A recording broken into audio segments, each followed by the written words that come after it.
ঈদ পরবর্তী রোড ট্রিপে এবার ভ্রমণে গিয়েছিলাম বগুড়া শহরে।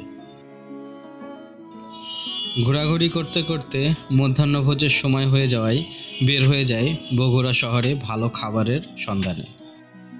শহরের এক মাথা থেকে অন্য মাথা চক্কর দিতেই আমাদের চোখে পড়ে খুলনার চুইঝাল বগুড়াতে পাওয়া যাচ্ছে। রেস্টুরেন্টের নাম ছিল সিরাজ চুইগোস্ত। প্রথমে আমি ভেবেছিলাম এটা হয়তো বগুড়ার লোকাল কোনো রেস্টুরেন্ট। পরে ভালোভাবে খোঁজ নিয়ে দেখি এদের বেশ কিছু শাখা সমগ্র ঢাকা শহর জুড়ে আছে। আমরা আর অন্য কিছু খাওয়ার চিন্তা বাদ দিয়ে সোজা ঢুকে গেলাম রেস্টুরেন্টের ভিতরে।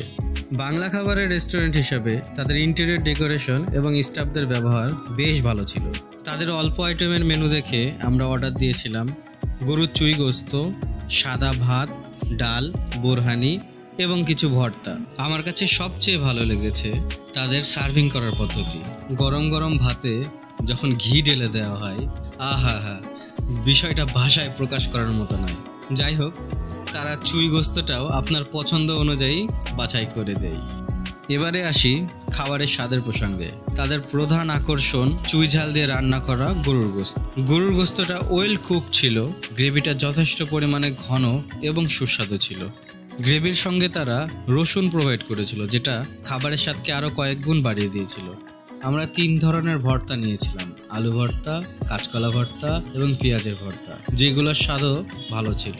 আর হ্যাঁ, তারা খাবার সার্ভিংয়ের সাথে আনলিমিটেড ঘিও সার্ভ করে। তাদের বোরহানিটাও ভালো ছিল, স্বাদটা কিছুটা সুলতান ডাইটের বোরহানির সঙ্গে সিমিলার। পরিশেষে বলা যায় মোটামুটি 300 থেকে 400 টাকা পার পারসন বাজেটে দুপুরের খাবার হিসাবে বেশ ভালো খাওয়া দাওয়া করতে পেরেছিলাম আমরা। এখন যদি রিকমেন্ডেশনের ব্যাপারে আসি, আমি এটা অবশ্যই আপনাদেরকে রিকমেন্ড করব। একবার হলে অন্তত ট্রাই করে দেখতে পারেন। ভিডিওটা দেখার জন্য সবাইকে ধন্যবাদ। ভালো থাকবেন সবাই। আজকের ভিডিওটা এখানে শেষ করছি। আসসালামু আলাইকুম।